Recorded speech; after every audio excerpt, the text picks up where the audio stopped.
Guys, for today's video, mayroon tayong client na natulog dito sa bahay kasi nanggaling pa siya sa Al Ain. So, pumunta siya dito sa Dubai para mag A to A or airport to airport or yung tinatawag natin change visa. So, nandito ngayon si Ate Venny. So, welcome po Ate Venny. So, kumusta naman po yung tulog nyo? Sobrang thank you kasi comfortable. Sobrang comfortable po. Yeah, so kasi nga, ang gusto ni Ate Benny is pumunta siya doon sa airport kahapon ng around 3 PM pa. Pero ang flight niya is 3 PM the next day. So sabi ko sa kanya, wag siyang pupunta doon at mapapagod siya. Kaya dito ko muna siya pinatulog sa bahay. So, tingnan natin. First time niyo po ba mag A to A?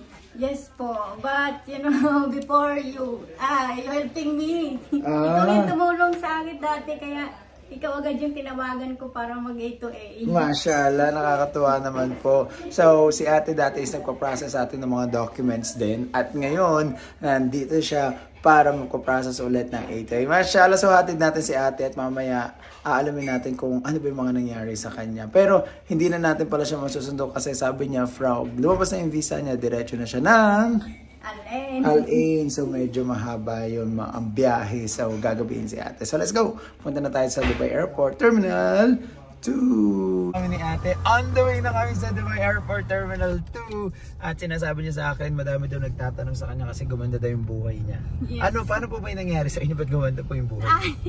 Dahil sa vlog na to, nakita ko yung opportunity na pwede palang makapunta dito sa UAE. Yes! So guys, ulitin ko lang, hindi kami nagbibigay ng trabaho sa mga tao. Tourist visa processing lang po kami. At kayo na po ang bahala sa buhay nyo after kasi hindi po namin hindi po kami nag-encourage na maghanap ng trabaho yung mga tao dito. Kaso, dito nga sa UAE talagang normal maghanap ng trabaho pero hindi po siya legal sa mata ng Pilipinas, like ko sinasabi. At kailangan mag-register po kayo sa OWAT OEC kung makakita po kayo dito. Okay po? Yeah, po. Pero gaano pong sinasabing gumanda yung buhay nyo dito? Start po nang nagpunta ako dito, nakahanap agad ako ng trabaho. Tapos nakapag-aral ako. Ay, nag-aral kayo? Yes po. Mashallah, ano pa yung Oh my God, okay. Tapos nakahanap agad ako ng trabaho. Ito, ang laki ng offer sa akin. Wow! Hindi lahat ng mga tao is sinuswerte dito sa Dubai. Kaya actually yung government natin is iniiwasan pumunta dito yung mga magtutours at maghanap ng trabaho kasi minsan yung iba nabubugbog, yung iba hindi kayang paglaban yung sarili nila. So kaya ganon. Pero katulad nyo na napakasaya. Yes, nilakasan ko talaga yung loob ko.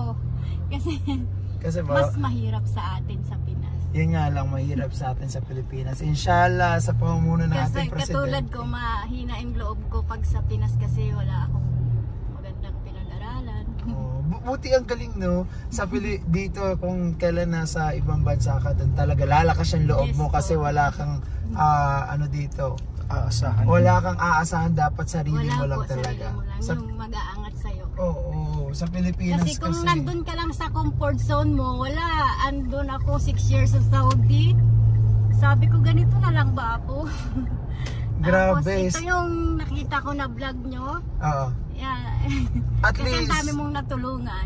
Thank you. At least, yung sa inyo nagmula nagtanong kayo sa sarili nyo na ganito na lang ba ako, which is ayaw nyo na maging ganun na lang kayo na parang kung DH lang, no? So, pwede pala tayong mag-level up. Yes! At sabi ko, ang tanda ko na para makahanap pa. Pero hindi ko dinown pa yung sarili ko. At least nag-aral palalo ako. Grabe. Ilang taon na po kayo, 48. By the way? 48 at nag-aral pa kayo for ilang months po kayo nag-aral? At 6 months po. 6 months, grabe. Ang galing nyo, nakakatawa. Kasi saan po kayo sa Pinas? Cavite. Cavite. Nakaka-inspire yung kwento nyo kasi madalang yung ganyan yung pupunta ng Dubai, mag-aaral para mag-iba yung maging buhay nila. Pero kayo, pinakita nyo talaga na walang imposible. Yes. At kita-kita ko sa mukha nyo na napaka-fresh nyo. Wow! Pero ang galing. Saan po kayo nag-aaral? Newton. Sa Al Ain. Sa Al Ain din po. Wow! So, ngayon, na-apply nyo na po yung pinag-aralan nyo yes, sa po, agad-agad. Agad-agad, Congratulations. Tsaka ito, napaka-professional na trabaho. At kita nyo, nakasalamin pa si ate. Ay, nakakasosyal. Kung dati, naka-ano lang siya ngayon, tinan nyo, oh, kailangan ipakita sa mga namamata kay ate dati. Ano kasi sabihin sa mga namamata sa inyo dahil sa Pilipinas? Ano? Wala namang namamata sa wala. Siguro mabait din kayo, blessed na blessed kayo ni Papa God, no? Pinag-pray nyo din po ba itong pangyayari yes sa buhay nyo? Yes po, palagi. May mga anak din po kayo sa Pilipinas? Meron po, 2. Ay, nakaka-proud naman sa susunod for sure pwede na natin kuhanin. Tsaka ginagawa ko to para gayahin din ng mga anak ko na malakas yung loob. Saka hindi lang mga anak niya, lahat ng mga nanonood dito, pagkatapos yung nagawa nyo yan. Parang alam niyo yun, hindi lang parang yung iba kasi pagpunta dun sa, nandoon sa Saudi, pumunta dito, DH sila, pas nawawala ng pag-asa, ang ginagawa na lang nila is mag-DH din, mag-cleaner, so medyo mahirap pero kayo mahirap po talaga, ito talaga yung pinili ko, sabi ko kasi dito kasi yung lahat na makakausap mo napaka-professional. Siyempre, as a caregiver, may mga sakit po yung inaano nyo, no? O diba? Doktor, kailangan mo makipag-communicate ng maayos kasi investigahan ka niyan. Wow! Dapat maging matalino ka! Yes! So sinabi ni ate na matalino siya. Dati bubu. Ay, dati bubu. Dati bubu, hindi. Hindi. Kwan yun. At least, tumatanda tayo parang kahit hindi talaga hadlang yung ano natin, status natin sa life, hindi hadlang yung age natin, hindi hadlang yung ano, talagang utak lang natin naglilimita sa sarili natin. Yes po. No? Pag ginusto mo talaga, may paraan. opo. Talagang kailangan magmula sa atin. Wow! Si ate, hindi ko siya hindi ko naman talaga siya iahatid or hindi ko naman talaga siya iaano dito. Pero kasi medyo naawa nga ako, sabi ko alas 3 pa lang kahapon, pupunta na siya sa airport. Ano to, parang kasi galing trabaho po ako noon, diretso na ako. So ayoko nang ganun, kaya sabi ko dun muna tumira sa bahay, pagkatapos sa punta niya ay nahatid natin para naman, at nakakatuwa narinig yung istorya ni ate. Okay, so ate, pag nag 8 kayo, so sasakay kayo ng airplane, pupunta kayo doon sa Oman, minsan yung iba hindi na pinababa ng airport, tapos babalik ay ng ng airport, na airplane, babalik din agad, tapos maghihintay lang kayo ng visa dito sa Dubai. Inshallah lumabas siya same day, kasi sometimes hindi same day, sometimes pero most of the time parang 99% same day lumalabas. Okay? So ano ba yung gusto niyo sabihin sa mga taong mag-8?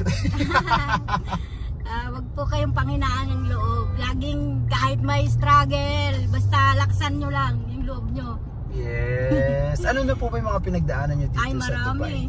Kasi nung pumunta kayo dito, may kamag-anak po ba kayo dito? Wala po, ako lang talaga. Paano po dumating sa point na ganyan na buti agad-agad po ba nag-aaral kayo pagdating? Hindi po, nagtrabaho po muna ako. Ginawa ko yun, step up. Paano po, ano po nagtatrabaho nyo noong una? Cleaner. Nag-cleaner din kayo. For how long? Sabi ko kasi, parang hindi ko, kasi napipressure po ako sa time. Di ba yung 4 hours mo maglinis ng bahay? Sobrang pressure. Ngayon sabi ko, hindi to pwede. Kailangan mag-iba yung estilo ko. Kailangan gumawa ko ng paraan. Kaya ayun, nag-aaral po ako.